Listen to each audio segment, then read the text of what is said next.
आइए क्रम को फिर वहीं से जोड़ना चाहता हूँ। मैं आइए प्रयाग की धरती पर चलता हूँ। जिस कवि को आंखों में आंखें डालकर सच कहने की हिम्मत है, आज की दुनिया में ऐसे बहुत कम लोग हैं जो सच कह पा रहे हैं।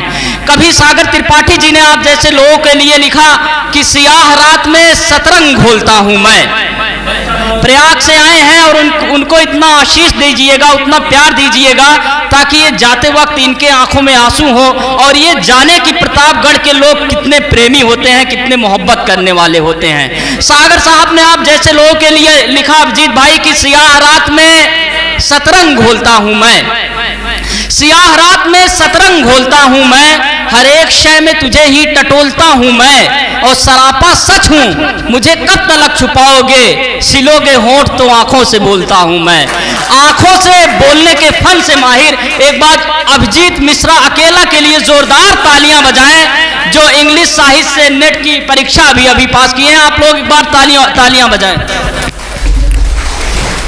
और उपस्थित सभी श्रोतागण, आप सभी को प्रणाम करता हूं, मंच को प्रणाम करता हूं।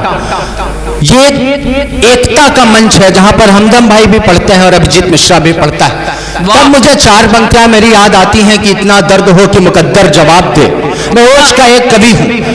अभी कुछ दिन पहले, 2 से 3 दिन पहले 14 देश के सैन्य अधिकारी शहीद हुए, और यकीन करिए मैं अपना काव्य पाठ जितनी देर रखूंगा मैं केवल उन सैनिकों की श्रद्धांजलि में पढ़ूंगा, उन सैनिकों के लिए पढ़ूंगा, उन सैनिकों के वास्ते पढ़ूंगा। क्या मैं 4 पंक्तियां रखता हूं कि इतना दर्द हो कि मुकद्दर जवाब दे, खतरा करे सवाल तो समंदर जवाब दे, और मुल्क में हमारे हो इतनी एकता दोस्तों कि अगर मस्जिद से हो सवाल तो मंदिर जवाब दे। क्या कहने कि अगर मस्जिद से हो सवाल तो मंदिर जवाब दे। इसका इको भाई थोड़ा सा कम कर दीजिए, मेरी आवाज ज्यादा तेज। वही वाला माइक सही कर दीजिए। मैं एक छंद से अपनी बात प्रारंभ करता हूं, अपने तेवर पे आता हूं। मैं अंग्रेजी का विद्यार्थी हूं, मैं हिंदी कितना सक्षम बोल पाता हूं, कितना सक्षम लिख पाता हूं, इसका सबूत आप सब देंगे। सुनेगा कि काश्मीर तेरी पीर कहती है वक्ष चीर वक्ष पे तिरंगा ही सवार हो। मुझे बताया गया, प्रतापगढ़ के लोग बहुत अच्छा सुनते हैं, मुझे बताइएगा कि काश्मीर तेरी पीर कहती है वक्ष चीर वक्ष पे तिरंगा ही सवार हो।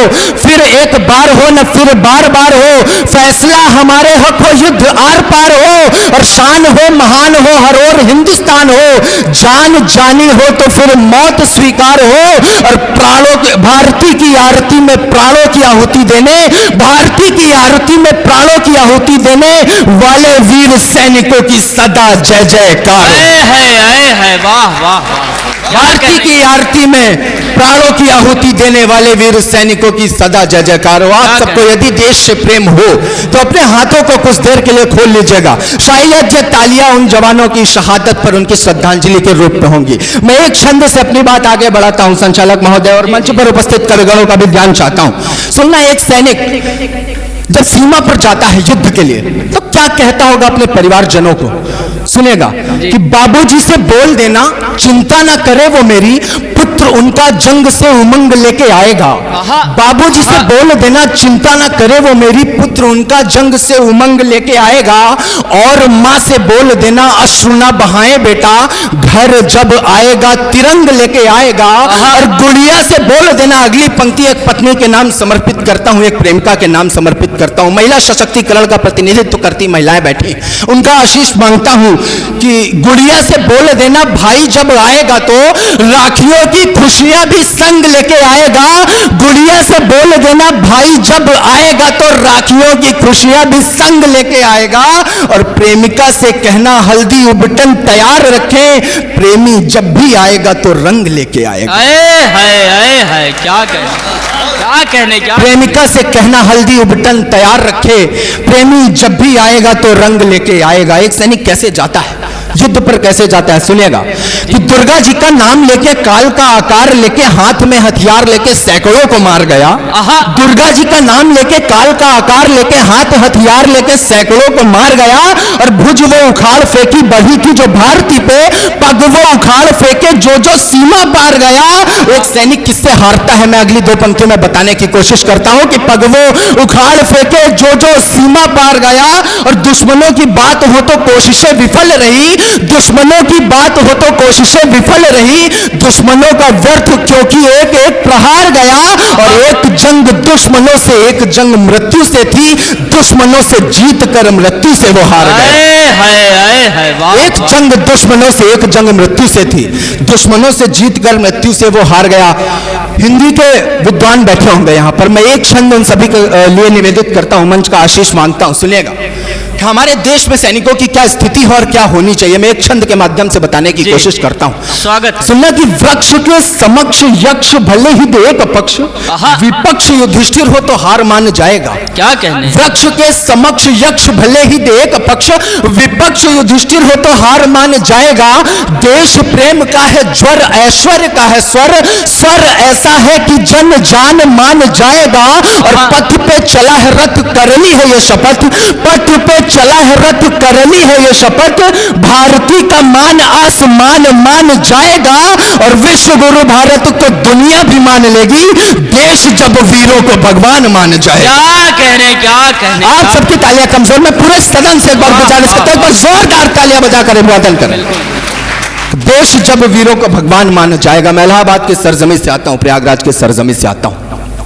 बहुत खुशकिस्मत हूं क्योंकि वो वही सरजमी है जहां पर चंद्रशेखर आजाद जी की शहादत हुई थी जी। और उनकी शहादत पर ऐसी जमी से होकर अगर मैं उनके लिए कुछ ना पढ़ूं तो कहीं ना कहीं अधूरापन लगता है। जी जी, स्वागत। मैं एक 4-6 लाइनों की कविता रखता हूं, 4-6 पंक्तियों को, उसके बाद एक मुकम्मल कविता पढ़ के अपना स्थान लूंगा। सुनिएगा कि शौर्य कभी तो आगे आकर बोल उठेगा ये भाषा, शौर्य कभी तो आगे आकर बोल उठेगा ये भाषा।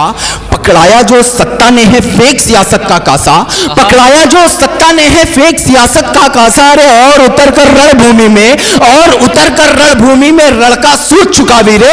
शीश उठे जो देश के सम्मुख सारे शीश झुकावी रे। क्या कहने, क्या शीश उठे जो देश के सम्मुख सारे शीश झुकावे रे। और ये पंक्तियां निवेदित करता हूं आपके सबके समक्ष। ये कुछ तथाकथित लोग जो संविधान के 2-4 पन्ने पढ़कर हमें ज्ञान देते हैं, ये वही देश है जहां पर चंद्रशेखर आजाद, भगत सिंह जैसे लोगों को आतंकवादी कहा गया। तब यहां पर खड़ा अभिजीत मिश्रा ये पंक्तियां कहने की हिमाकत करता है। सुनना, शीश उठे जो देश के सम्मुख सारे शीश झुकावे रे। संविधान की पोथी पढ़कर ज्ञान बताने वाले सब, संविधान की पोथी पढ़कर ज्ञान बताने वाले सब, आजाद भगत को आतंकी बेईमान बताने वाले सब। याद करना अपने घर का एक गद्दार जिसने मुखबरी की थी, तब जाकर चंद्रशेखर आजाद जी की शहादत हुई थी। सुनना के संविधान की पोथी पढ़कर ज्ञान बताने वाले सब, आजाद भगत को आतंकी बेईमान बताने वाले सब। अरे एक विभीषण ना होता, एक विभीषण ना होता, सम्मान भी जिंदा होता। तब अगली पंक्ति पर यदि सच्चाई नजर आए तो हाथ खोलिएगा कि एक विभीषण ना होता, सम्मान भी जिंदा होता। तब अरे देश को मिलती आजादी, आजाद भी जिंदा होता। है क्या कहने, क्या कहने। देश को मिलती आजादी, आजाद भी जिंदा होता। तब और चंद्रशेखर आजाद से यहां सभी लोग वाकिफ होंगे। अगली 2 पंक्तियां मैं उनके सम्मान में निवेदित करता हूं कि देश को मिलती आजादी, आजाद भी जिंदा होता। तब और यदि आजादी जिंदा होते तब क्या होता? यदि आजादी जिंदा होते कि देश को मिलती आजादी, आजाद भी जिंदा होता। तब अरे बासंती हवाओं को भी आंधी मिलने वाली थी। यदि आजादी जिंदा होते कि बासंती हवाओं को भी आंधी मिलने वाली थी। 47 से पहले ही आजादी मिलने वाली। वाह वाह वाह, बासंती हवाओं को भी आजादी मिलने वाली थी। अरे 47 से पहले ही आजादी मिलने वाली थी। और अब भी कुछ ना बिगड़ा है, सुन, अब भी शस्त्र उठा भी रे। शीश उठे जो देश के सम्मुख सारे शीश झुकावे। क्या कहने, क्या कहने। एक बार जोरदार तालियां बजाइए। मैं एक कविता पढ़ता हूं, एक रचना, और उसके लिए मैं थोड़ा सा माहौल चाहता हूं आप सभी से। पुलवामा हमला हुआ, तत्पश्चात ये देश के 14 सैन्य अधिकारी शहीद हुए एक प्लेन क्रैश में, हेलीकॉप्टर क्रैश में, MI का। उनकी शहादत पर मेरे हृदय में जो पीड़ा निकली, मेरे हृदय में जो दुख आया, मेरे हृदय का जो मर्म आया, मैंने उसको शब्द देने की कोशिश की। जी स्वागत। मैंने सोचा एक सैनिक जब शहीद होता है तो उसके परिवारजनों पर क्या व्यतीत होता होगा, उनकी माँ, उनके भाई, उनकी पत्नी, उनकी बेटियां, उनके क्या दुख होते होंगे, क्या मर्म होता होगा। मैंने उसको एक कविता के माध्यम से बयां करने की कोशिश की है। आप लोग अगर मुझसे जुड़ जाएंगे तो मेरा दावा है कि यह कविता आपकी आंखों से आंसू निकाल देगी। बिल्कुल, मैंने अपने जीवन में इससे बेहतर रचना कोई नहीं लिखी, और शायद मैं ये कहने की हिमाकत कर पा रहा हूं। और कितनी सच है ये बात, ये आप सब बताएंगे, आप सबकी गतिविधियां बताएंगे। बिल्कुल, एक बार आप लोग जुड़ जाइए। आदम साहब कहते हैं कि 100 में 70 आदमी फिलहाल जम नाशाद है, दिल पे रखकर हाथ कहिए मुल्क क्या आजाद है, और कोठियों के मुल्क को मेयार से मत आकिए, असली हिंदुस्तान तो फुटपाथ पर आबाद है। एक बार आप लोग जुड़ जाइएगा। एक बार जोरदार तालियां बजाएं आप सब। आप सबकी तालियां कमजोर, एक बार जोरदार तालियां सदन के लिए, देश के लिए तो होनी चाहिए। सुनेगा, एक सैनिक जब शहीद होता है तो उसके परिवारजनों पे क्या व्यतीत होता है, जिसकी भूमिका में मुझे विनीत चौहान जी की 4 पंक्तियां याद आती हैं। जी, स्वागत कि है। तुमने 10-10 लाख दिए हैं वीरों की विधवाओं को, तुमने 10-10 लाख दिए हैं वीरों की विधवाओं को, अरे यानी कीमत लौटा दी है वीर प्रसूता माओं को, और लो मैं 20 लाख देता हूं तुम किस्मत के हेठों को, अरे हिम्मत है तो मंत्री भेजे लड़ने अपने बेटे को। क्या कहने, हिम्मत है तो मंत्री भेजे लड़ने अपने बेटे को। मैं अपनी कविता पे आता हूं, आप सब जुड़िएगा। ये थोड़ा बहुत जो हो रहा है मैं गुजारिश करूंगा, थोड़ा सा माहौल मुझे दीजिएगा। मैं कविता हाजिर करता हूं कि शब्द रोते जा रहे हैं, भाव रोते जा रहे हैं। क्या कहने, शब्द रोते जा रहे हैं, भाव रोते जा रहे हैं, हम सियासत के सियासी पांव धोते जा रहे हैं। क्या कहने, रो रहा है हिंद सारा, रो रही माताएं होंगी, रो रहा है हिंद सारा, रो रही माताएं होंगी, पर सियासत में महज दिन दिन पे ही सभाएं होंगी। पहला बंद एक माँ की आवाज। एक माँ को कैसा महसूस होता है जब उसका बेटा शहीद होता है, पर सियासत में महज दिन दिन पे ही सभाएं होंगी। मांगती है माँ मुझे, मांगती है माँ मुझे, बेटा मेरा लौटा ही देना, घर तिरंगे में हो लिपटा तो ध्वजा हटा ही देना। एक सैनिक को तिरंगा कफन में मिलता है, माँ अतिशयोक्ति कहती तिरंगा हटा दो, कारण बताती है, कारण पसंद आया तो आप सबके हाथ खुले कि मांगती है माँ मुझे, बेटा मेरा लौटा ही देना, घर तिरंगे में हो लिपटा तो ध्वजा हटा ही देना, मैं न चाहूं कि मिले उसको ये तिरंगा कफन में। अगली पंक्ति समझ जाए तो हाथ खोलिएगा कि मैं न चाहूं, माँ कहती है खुददारी के साथ कि मैं न चाहूं कि मिले उसको ये तिरंगा कफन में, मुल्क जिंदा ध्वज है जिंदा तो ये लहरे बस गगन में। क्या कहने, क्या कहने, मुल्क जिंदा ध्वज है जिंदा तो ये लहरे बस गगन में। और माँ की खुददारी देखना कि मुल्क जिंदा ध्वज है जिंदा तो ये लहरे बस गगन में, और जब तलक जिंदा रहूंगी, माँ कहती है जब तलक जिंदा रहूंगी मुल्क ये आबाद रहेगा, मुल्क जिंदाबाद था ये मुल्क जिंदाबाद रहे। वाह वाह वाह।